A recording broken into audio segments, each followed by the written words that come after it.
Is long-term grid down coming for us?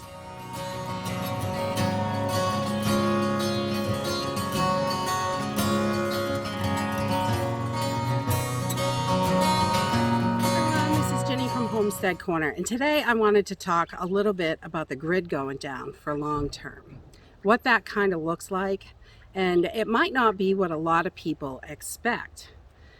You know, when I think about the grid going down, normally it is, something happens to the infrastructure.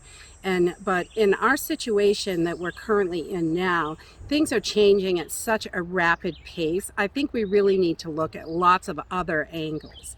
There could be a cyber attack that takes the grid down, electrodes, all kinds of stuff. So many situations can happen, and natural disasters, things like that. But also, could we be priced out of this? It's looking more and more like a lot of grid down. Not only the drought is causing a lot of problems, in our area, we have a hydro station which produces a lot of electricity. But the reality is the streams and the rivers are, running so low because of the drought that they're not able to produce as much electricity.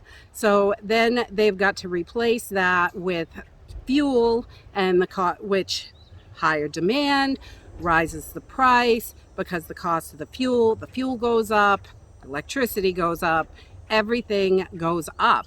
And they're looking at, in our area alone, and I'm sure it's happening across the country and all over the world, at an increase to the cost of electricity of about 25% to start with.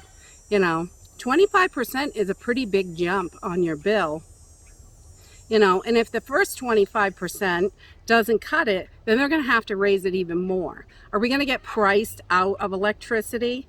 Which is a good possibility. And not only could the grid go down from a natural disaster or lack of stuff, and just that the infrastructure is complete junk and pretty old.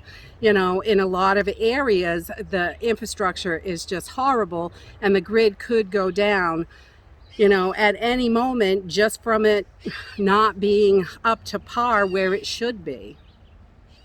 And a lot of us practice our skills, we prepare, we're ready for grid down situation. But really, what does that look like? It doesn't just affect your ability to do things in your home. If you are dependent on a gas generator to get you through in a long-term situation, that is not going to last you. Gas, long-term grid down, there's not going to be gas. There may not be, any way to buy food at the grocery store. Hospitals could close, but they have generators and stuff to keep them going for a few days, but they are not prepared either for 6 months. This could be absolutely disastrous because of the way we are used to living. If we cannot get to the hospital, we can't get gas to run our generators, we've really got to think about how this is going to play out. People can't get food at the grocery store. It's going to get ugly really fast, especially for the people that are unprepared at all. And there are way more unprepared than prepared. With this being a long-term situation, we are not going to have the conveniences, and we're going to have so much more to deal with on a day-to-day basis.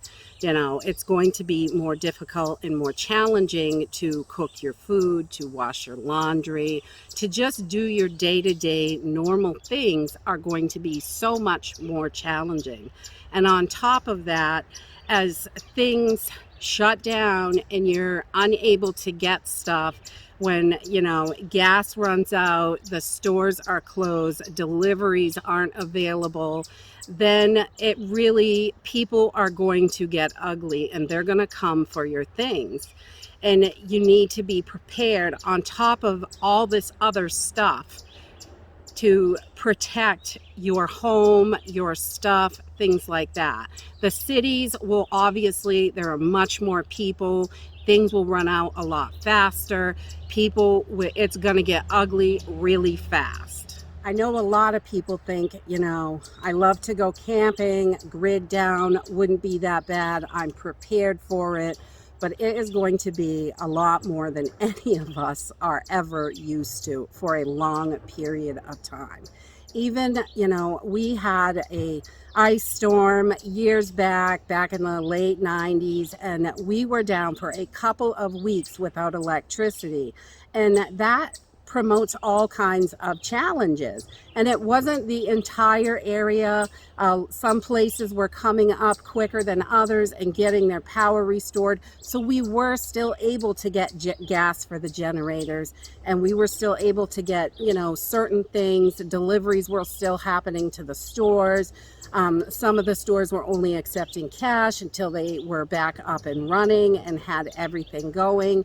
And, you know, it was more of a cash society at that time anyway, so it wasn't quite like it would be today, because a lot of people don't carry cash and they're not going to be able to run into the store and get that. And when everything shuts down for weeks and months and possibly years, if this happens, you know, it can really be a huge problem, and it's going to affect everybody.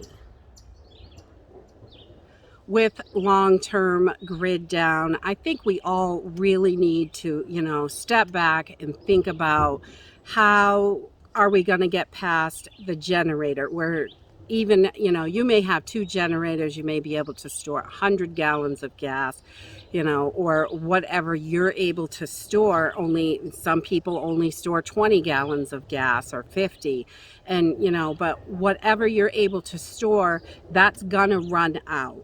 You know, solar panels are wonderful. They do break down. Solar generators are gonna stop working. If we're not able to access stuff to fix it, to repair it, to get new parts, things like that, I think we all need to, you know, take a little bit of time and just think about, you know, how we can not rely on those items. That is, you know, it's going to be way more than that. People will die. They, you know, with no air conditioners in the heat in the summer, there's going to be a lot.